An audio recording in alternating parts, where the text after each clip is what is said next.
हमने दिल्ली में बहुत सारे आंदोलन किए, लड़ाइयां लड़ी। जितनी हमारी उम्र भी नहीं है उससे ज्यादा, कई गुना ज्यादा आंदोलन देश के स्तर पे हम लोगों ने किए। भीम आर्मी के चीफ व नगीना से सांसद चंद्रशेखर आजाद का दिल्ली में चुनाव से पहले जो है बड़ा प्रोग्राम रखा गया। बड़ी जनसभा को संबोधित किया चंद्रशेखर आजाद ने, जिसमें राजनीतिक गलियारों में हलचल मचा दिया है। और आंदोलन सिर्फ जनता की भलाई के लिए, अपने व्यक्तिगत किसी भले के लिए शायद कोई आंदोलन ना किया। दोस्तों, दिल्ली चुनाव से ठीक पहले चंद्रशेखर आजाद का यह चुनावी रैली बड़ा संकेत देता है, क्योंकि इसी साल 2025 में दिल्ली में होने वाला है विधानसभा का चुनाव और चंद्रशेखर आजाद की आजाद समाज पार्टी भी इसमें एंट्री मारी है। ये संघर्ष का एक पहलू, लेकिन जैसे मैंने कहा कि उदाहरण के तौर पे आप मुझे देख सकते हैं, तो उसका उदाहरण ये है कि एक साल पहले हम लोग सड़कों पर थे, हर आंदोलन में शामिल होकर लोगों को न्याय दिलाने का काम करते थे। और जब हम आंदोलन करने जाते थे तो कभी पुलिस हमें घर पर अरेस्ट कर देती थी, कभी किसी जगह पर अरेस्ट कर देती, कभी बैरिकेडिंग लगा देती थी। सड़क से लेकर संसद तक जाने की भीम आर्मी के मुखिया चंद्रशेखर आजाद की कहानी सुनिए। चंद्रशेखर आजाद ने क्या कुछ बताया है, क्या कुछ संदेश दिया है अपने लोगों को, अपने बारे में क्या कुछ बताया है। और एक साल पहले हमने अपनी कोर कमेटी के साथियों के साथ संकल्प किया। ये संकल्प तो मैंने 6 दिसंबर 2020 को भी किया था, लेकिन तब पार्लियामेंट का चुनाव जा चुका था कि इस बार इस संसद के दरवाजे खुलेंगे तो इसमें एक कदम आजाद समाज पार्टी और भीम आर्मी का भी रखा जाएगा।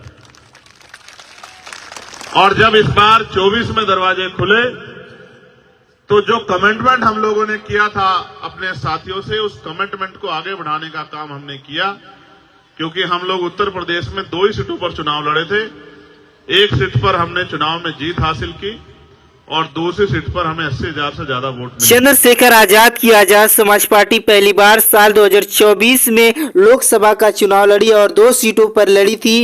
एक डुमरियागंज जो कि सिद्धार्थनगर में आता है और दूसरा नगीना लोकसभा सीट, और नगीना से चंद्रशेखर आजाद खुद सांसद बने हैं। मैं बात आपको इसलिए कह रहा हूं कि कल तक जिनकी सुनवाई नहीं होती थी, आज भारतीय संविधान में जो संवैधानिक शक्ति हमें दी है, उस शक्ति के आधार पे जो कल तक दूसरों के लिए न्याय मांगता था, आज उसकी कलम में इतनी काम कर सकता है, न्याय दे भी सकता है। ये छलांग बाबा साहब अम्बेडकर के संविधान ने शक्ति के रूप में हमें दी। कल तक हम लोगों से मांग करते थे कि इस क्षेत्र में काम करा दो। आज संवैधानिक शक्ति की वजह से एमपी बजट हमारे पास है कि हम अपने क्षेत्र में जिस गली सड़क को देखते हैं कि इस गली सड़क के बुरे हाल हैं, तो चंद मिनटों में अपने क्षेत्र के अधिकारियों को कह के अपने बजट से उस सड़क को बनाने का प्रस्ताव जो है पारित करते हैं। और 1-1.5 महीने के अंदर वो सड़क, जहां गारा, मिट्टी, कीचड़, गंदगी परेशानियां होती है, वो इस तरह की बनकर खड़ी हो जाती है कि उस सड़क पर चलते हुए आदमी, जूते भी ना हो तो नंगे पैर चलते हुए अपने आप को अच्छा महसूस करता है कि हमारी सड़क अच्छी है। ये अवसर अगर पैदा हुए हैं तो ये संवैधानिक शक्ति इसके आधार पे पैदा हुए। जैसे पढ़ लिखकर हम लोग, अगर हमारे दादा परदादा गांव में खेती किसानी, मजदूरी, सफाई का काम या और भी कोई काम जिसको कर कर अपना जीवन गुजर बसर करते थे, लेकिन आज इस देश में संविधान की वजह से अवसर है कि एक किसान, मजदूर, गरीब परिवार का बेटा भी पढ़ लिखकर डॉक्टर, इंजीनियर, IAS, IPS, वकील, जज बन सकता है। चंद्रशेखर आजाद ने कहा कि आज जो कुछ भी बदलाव हो पाया है वो संविधान की वजह से हो पाया है। बाबा साहब डॉक्टर अंबेडकर की वजह से आज जो कुछ भी बदलाव देखने को मिला है वो उन्हीं की कृपा से हो पाया है। आज अगर झोपड़ियों से निकल के ये महलों तक का सफर तय हुआ है तो ये बाबा साहब अम्बेडकर के 4-4 बच्चों की कुर्बानियां और भारतीय संविधान में जो अधिकार शक्ति हमें मिली है, ये उसी की वजह से संभव हो पाया। लेकिन मैं ये सोचता हूं एक डॉक्टर, इंजीनियर, आईएएस, आईपीएस बनने के लिए तो कई साल मेहनत करनी पड़ती है, 10-12 घंटे खर्च करने पड़ते हैं, ये तो मेहनत का काम।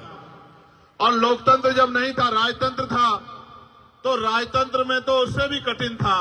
उसमें युद्ध होते थे, तलवारें चलती थी, भाले चलते थे, बंदूकें चलती थी, तोपें चलती थी, हजारों हजारों लोग जान जाती थी, धरती रक्त रंजित हो जाती थी, तब जाके राज बदलता था।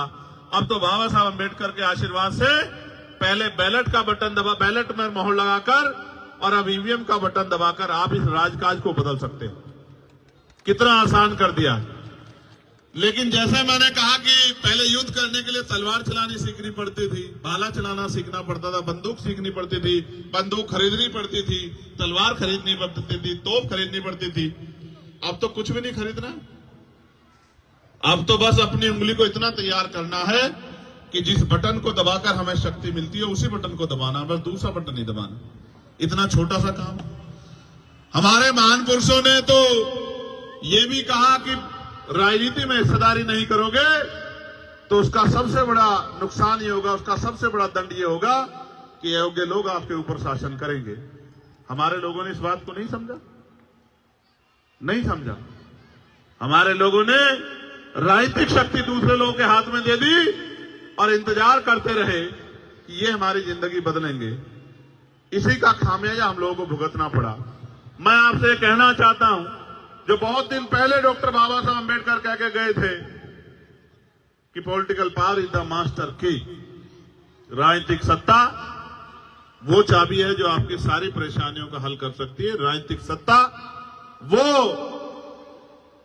सुनहरी चाबी है जो आपकी सारी परेशानियों का रास्ता खोलकर आपकी जिंदगी को आसान कर सकती है। कुल मिलाकर बात करें तो चंद्रशेखर आजाद डॉक्टर बाबा साहब अम्बेडकर के विचारधारा पर आगे बढ़ते नजर आ रहे हैं। चंद्रशेखर आजाद हमेशा से बाबा साहब की ही बात करते हैं, बहुजन महापुरुषों की ही बात करते हैं। लेकिन हम लोगों ने इस बात को नहीं समझा और जहां जहां समझा वहां हमारे दुख तकलीफें भी खत्म हुई और हमें ताकत भी मिली। लेकिन नौजवानों में तो भीम आर्मी आजाद समाज पार्टी के साथियों ने संघर्ष करके ये भावना पैदा कर दी है कि वो कोई और बटन नहीं दबाना चाहते, वो अपनी मुक्ति का, अपने लिए शक्ति का बटन, आजाद समाज पार्टी का बटन दबाना चाहते हैं।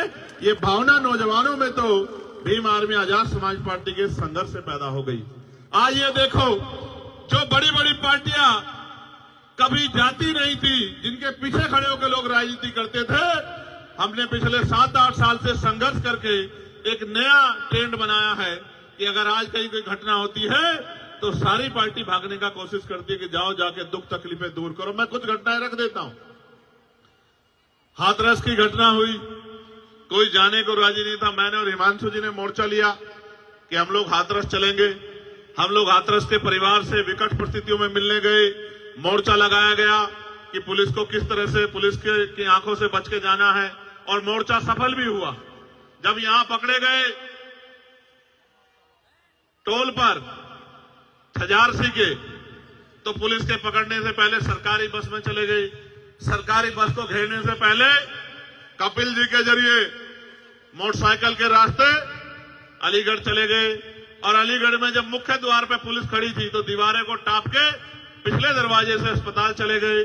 और फिर जब यहां हमारी बच्ची जो है, हमारी डिमांड पे हमने कहा एम्स ले आओ, एम्स की बजाय सफदरजंग लाई गई, तो सफदरजंग में जब उसके साथ अन्याय हुआ, उसकी जान चली गई और हम लोगों ने मोर्चा लिया, तो हमसे वादा करके पुलिस ने वादा खिलाफी की और हम लोगों को गिरफ्तार कर दिया और उस बच्ची का शव जो है जाके जला दिया।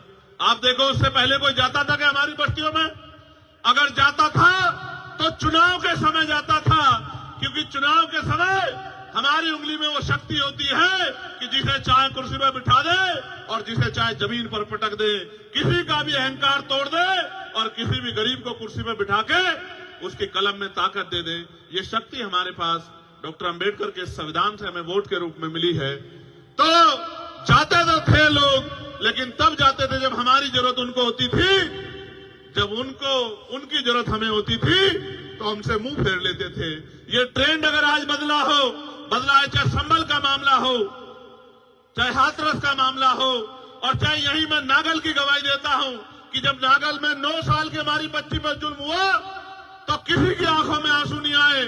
सबसे पहले हमारी टीम ने मोर्चा लिया, और जब हमारी टीम ने मोर्चा ले लिया तो यहाँ के मुख्यमंत्री की भी नींद खुली। उन्होंने कहा मैं भी जाऊंगा, और कांग्रेस के एक बड़े नेता ने कहा कि मैं भी जाऊंगा। मैंने कहा था वहां जाके कि अब चंद्रशेखर आजाद आ गया है, अब आप देखना कि हर नेता को लगेगा कि वहां जाना चाहिए। जो मीडिया भी उस घटना का नजरअंदाज कर रही थी, आपकी शक्ति के सामने मीडिया ने भी कहा कि अन्याय हुआ और उनको जेल जाना पड़ा। ये बात मैं आपसे इसलिए कह रहा हूं कि मैंने यहां सर्द रातें बिताई हैं, चाहे शाहीन बाग का आंदोलन हो या जामिया के बच्चों पर जब लाठियां पड़ी उनका आंदोलन हो, जिसके सामने हेडक्वार्टर का घेराव करके।